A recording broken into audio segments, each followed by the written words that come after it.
So today I'm thrilled to introduce my guest, Brigette Serfaty. She is an executive health and well-being coach and pharmacist. Brigette, I think I just butchered your last name. Could you correct that for me? That's okay. Yeah, it's Brigette Serfaty. Serfaty, I everybody. know. This is my dear friend, and I keep having to ask her how to, how to say her last name. So thank you for understanding. So Brigette and I have been friends for a few years, and I just love this woman. I love her journey. I love what she does.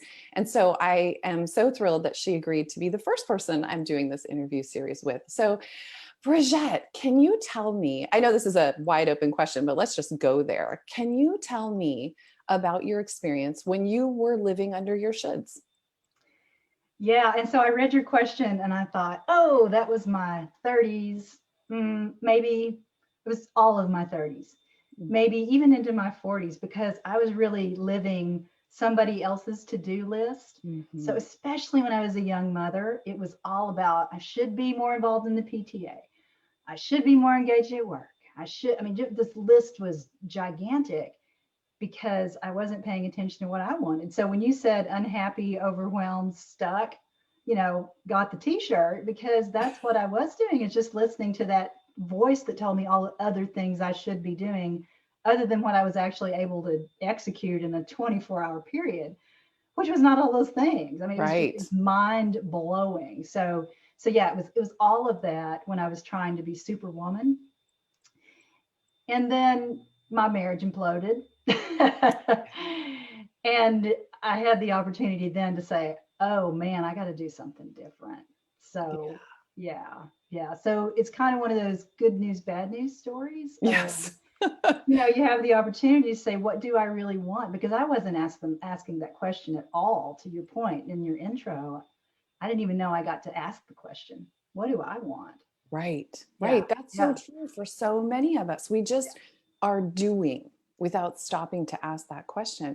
When would you say you realized that's what was happening? Did it take the divorce, or were there other things that led up to it? Yeah. And so one of the things that I remember, and it wasn't just the divorce, but one of the things I remember vividly was this mentor of mine who's a woman probably 6 or 7 years older than I am, that I worked with. And so we were having an offsite meeting, and we were just having coffee. And she said, what are your plans for the next year? And I launched into this giant discussion about my team plans and my work plans and my project plans. We, all the stuff that we were going to do. And she stopped me and she said, what do you want? Oh, such a Oh, good it question. was a great question. And then I said, oh, it's not that I do want these things. And she said, no, no, no, you're not even on your list. Oh, yeah. Yeah. And so that was kind of the first time that I thought about, I could make my own list about what do I really want. But the divorce was a great opportunity for me to kind of acknowledge, I'm living my life on autopilot because I'm running so fast that I'm just not paying attention to what I want. I don't Yes. know what's important to me other than work. I was very highly functional at work, but everything else was kind of falling apart around me. And no one at work knew it. I kept that very separate, and I was Yep. very competent and all of that. But, it was really an opportunity then, because my personal life fell apart, to say, what do I want and what do I want for this kid? I had a daughter, that Yeah. was young. And as you know, at that time, that she was about 10 when things really started to shift. And I needed to look at, what do I want and what do I want her life to look like? What do I want to give her permission to do Yes. if I'm not even taking the time for myself? So yeah, it was a big wake up call. But I love that question. What do you want? It's so simple and yet so powerful. Yeah. And I want to just acknowledge, because I imagine anyone listening to this, any of the women listening to this, that feeling of everything was falling apart, but nobody knew it, that way that we show up, the way that we think we should, the way we think we have to, because it's too scary to let other people see what's going on. I think that drives a lot of it. It's like, we don't want to be judged. We don't want to be seen a certain way. So we just keep pushing through. And I really wanted to acknowledge that I hear you. And I imagine there are heads nodding, yes, along with Yeah. us, of like, yeah, and that autopilot that you described. So what a gift that woman not only asked you the question, but then followed up on it as well. It wasn't just, oh, you want all this teamwork? Great. No, it was, what about you? And that piece about you weren't even a consideration in there, I think is the crux of all of this. Yeah. It particularly, and it's not just mothers who have this experience, but so many women who are just doing, and not taking the time for themselves. So And it's not just women either. I mean, that's, the men in my life feel that same pressure, there, it's just they look at it differently than we yeah, do. But yeah, there's this sense of you're missing out on your life because you're running so fast. right, Yeah. right. Well, so that's an interesting segue, because what our viewers may not know about you is that you're also very grounded in mindfulness. So I'm curious, you were on autopilot. So how did you start shifting? What do you think was the way for you that you moved from where you were? So you got this awareness, and then how did you transition that? Thank you for that segue. I mean, that was really it. So I had been practicing yoga for, at that time, about 10 years. Mm. But at that point, it was more of a physical practice. I was just trying to keep the stress demons at bay, with this Yeah. physical practice. And then there was the shift of I really need to pay more attention to kind of the inner workings of my life. So I got certified to teach yoga. I went to yoga teacher training. And that really started me at looking at that point at mindfulness and what else could I bring into my yoga classes. But then I got more serious about mindfulness as a practice. And so that concept of autopilot is very much part of the teaching, and how to shift that and become the observer of your thoughts and get really intentional about what you want. And so mindfulness has been a very grounding and steadying practice for me, and it helps me know when I'm off balance because I can feel it, Yeah. because I do have that daily practice of, what am I thinking? Oh, how interesting. I'm judging myself. I'm criticizing myself. You use the word should. I'm shoulding on myself, but I can say planning mind, planning mind, planning mind, worrying mind. So I'm labeling my thoughts so that I can really tell when I'm out of balance. That is true. I just Yeah. love that. And I love when you say you're labeling things, because so many people that I've talked to about trying to do some mindfulness practice, they say, oh, I can't. I mean, you know me, that's where I was Yeah. too, but Yeah. I can't do that.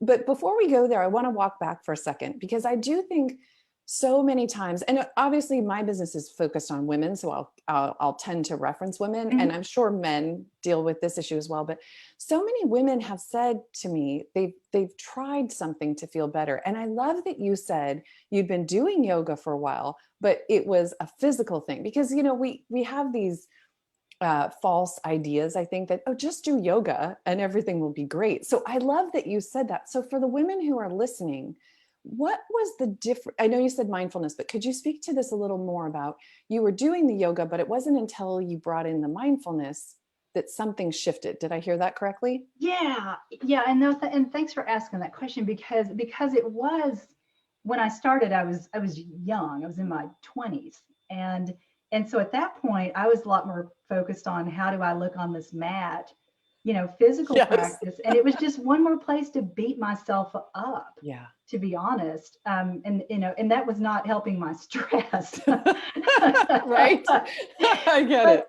but when I really sort of got deeper into yoga and realized that that's not really the practice.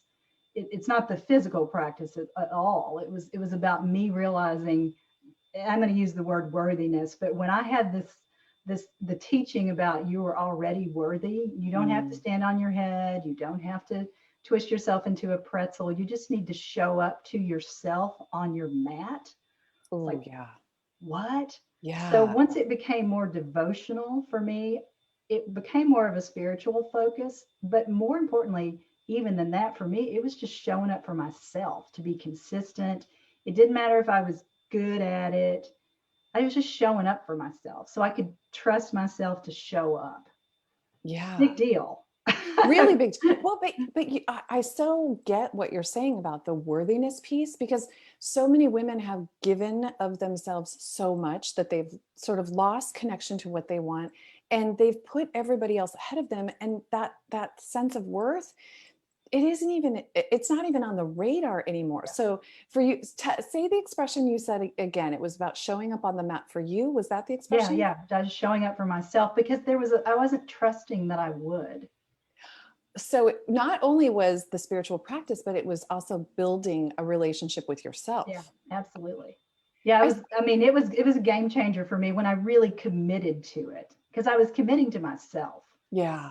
Yeah. Yeah. And the difference, the mindset difference of showing up to look good on a mat versus showing up for yourself, that feels like a huge, huge leap. Yeah. Yes. Yeah. Oh, that is fantastic. Yeah. So would you say then, or actually, let me just ask you, what shifts in your life have had the most impact, would you say? The things that you've done, the things that you've experienced, most impactful for you? Oh, probably. So, and I'm going to reference having my marriage fall apart again because that was just the culminating event to say, I must change my life. Yeah. Yeah. So that was a huge thing. And then the question was, okay, what does that mean? Yeah. And so it's speaking of lists, I really did make a list of what do I want my life to look like? What are the things that I value? And so that values exercise of just looking at it and writing it down and being very intentional. And then how do I put that in my life? I had to Yeah. get really, really clear on what I really valued, what I valued, what I wanted, and then how do I fit it in? So it's like there was calendar work, there was value work. So that was the first part of it. And then that led to coaching, as you know, but the first part of it was just really starting over, kind of from the place of on my forehead, on my mat, in a heap. Yeah.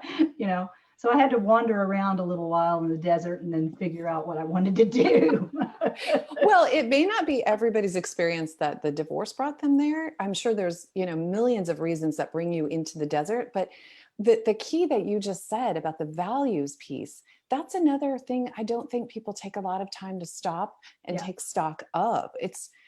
I think they're probably at the same time was, how do I just keep putting one foot in front of the other for you? But that if you're not feeling worthy, then even stopping to take stock of what matters might not happen. So I hope people are really listening to that piece of it, is thinking about what really matters to you and then making space for that. It seems like the antithesis or antidote to shooting on yourself a little bit, but getting really serious and curious about Yeah. what matters to you. Yeah, that's Well, and the word you just said, curious, yeah, the space to be curious.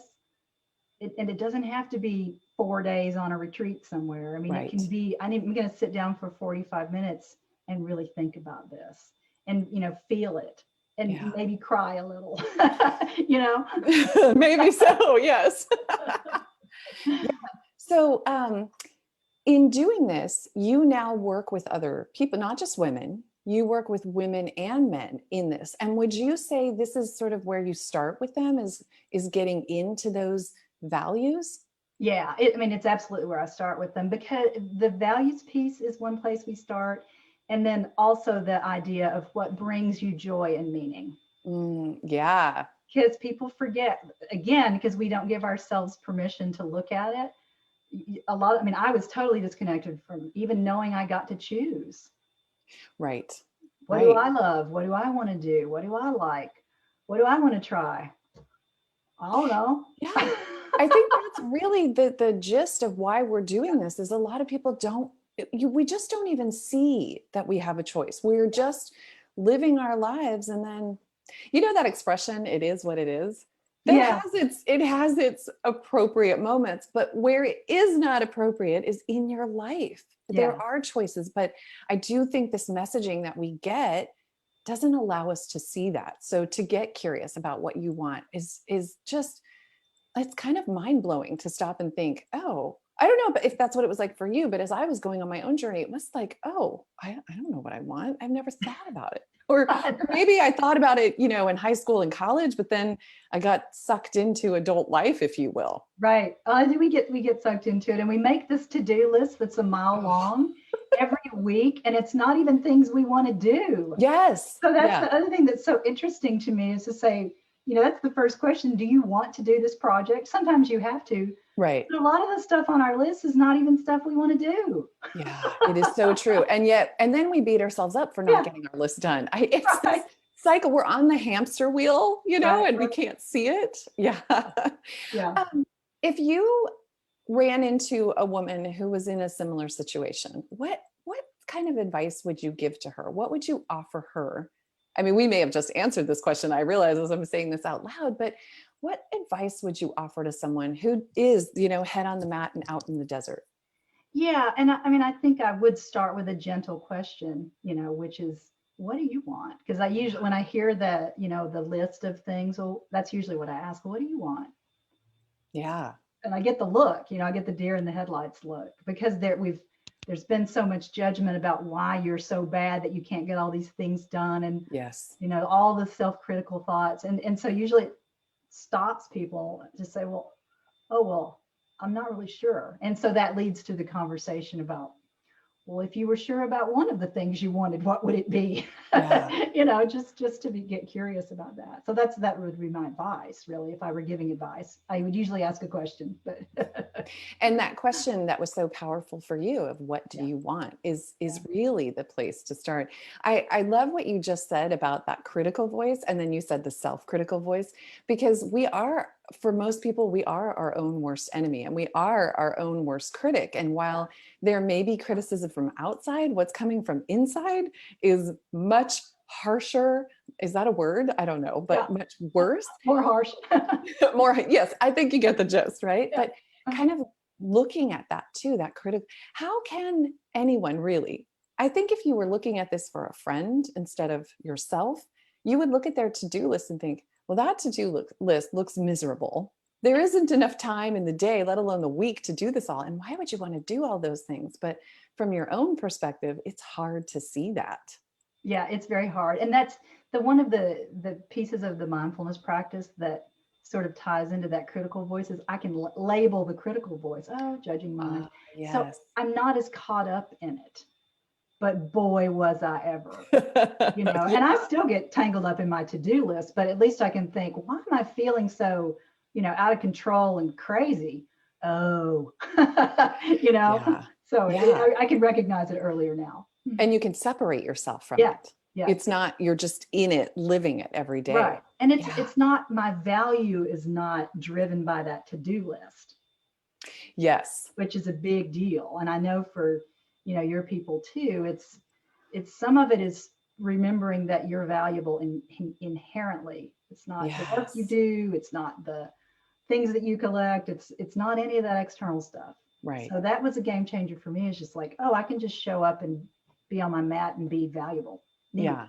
Yeah. So, very common for what I experience, very common in what I hear in my clients. And I want to ask you, was that to-do list, some of that, was that trying to prove that you were valuable, trying to prove that you were worthy by what? Checking off a clean out the closet on a to-do list? I mean, there's bigger, I'm using that as a reference because I was working with a client just a little bit ago, and she was adding all these, and I need to do this, and I need to clean my daughter's closet. And that just, sure, but how much Yeah. of that are we just trying to prove something to ourselves?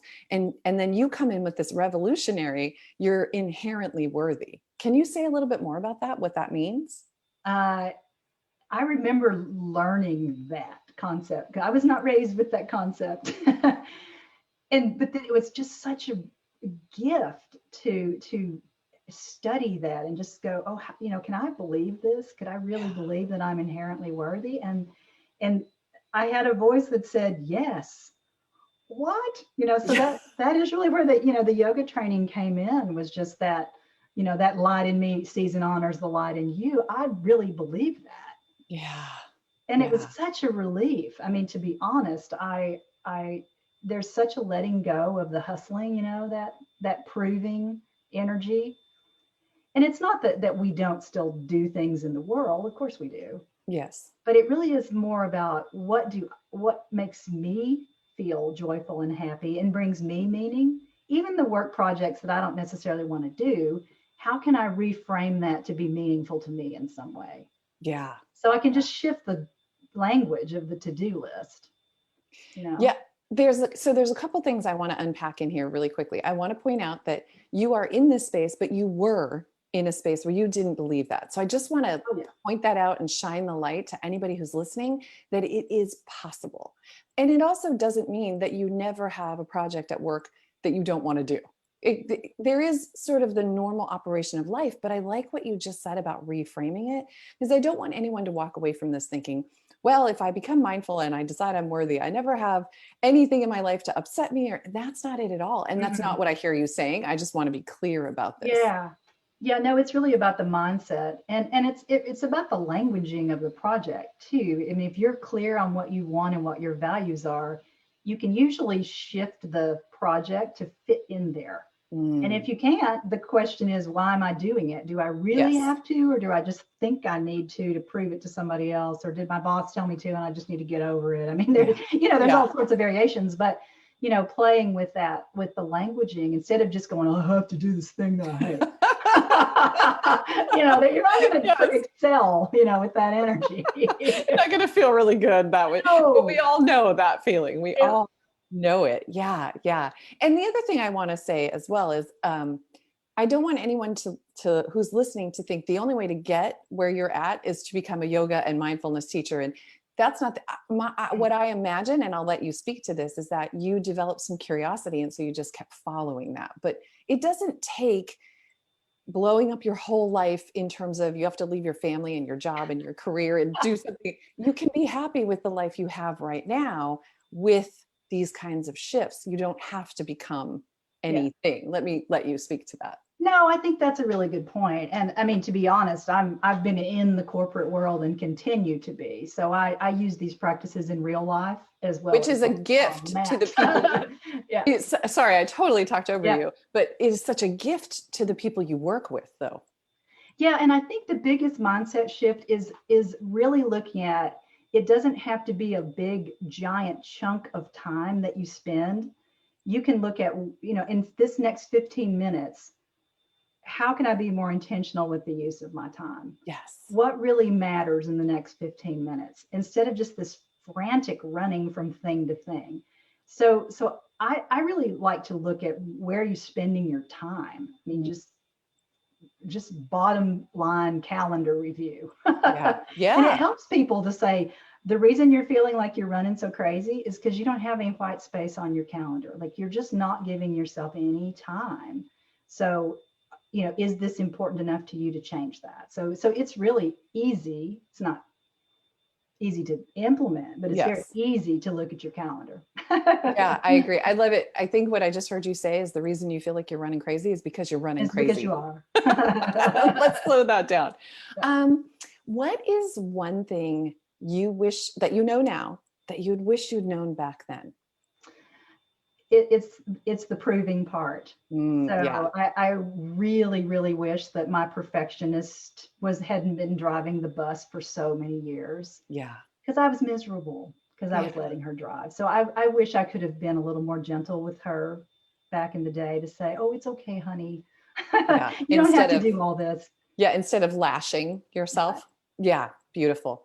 So, Yeah. Brigette, how are you using this experience to work with clients today, these days? Yeah, and so my focus right now is really health and well-being. And so I tend to work with those crazed corporate people who have too many things on their schedule and have sort of forgotten that they have a life.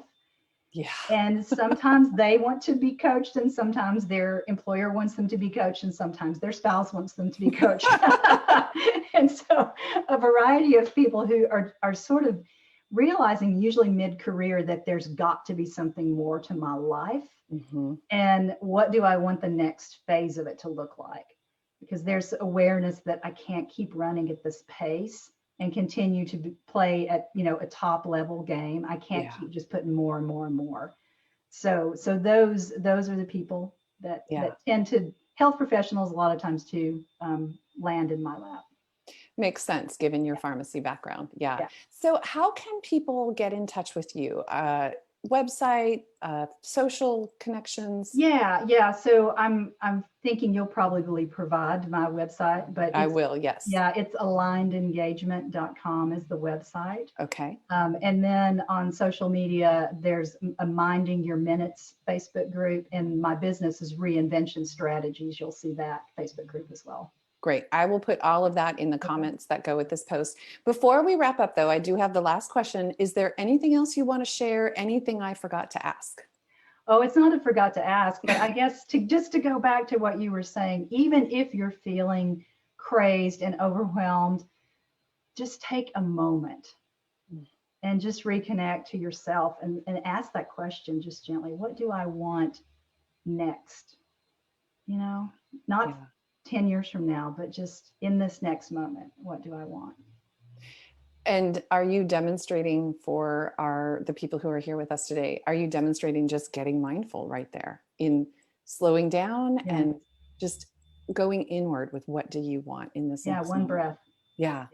Beautiful. It doesn't have to be, like you said, it doesn't have to be a big thing. Just one breath. Yeah, one breath, one moment. Next action. Yeah. Brigette, this has been so enjoyable. I know people are going to find it helpful. Thank you for being my maiden voyage with me. Thank you for sharing your wisdom and your time with us. I really appreciate it. And Jen, thanks so much for inviting me. Happy to be here. Been my pleasure. Thank you. And all of us anyone who is watching, thanks for joining us.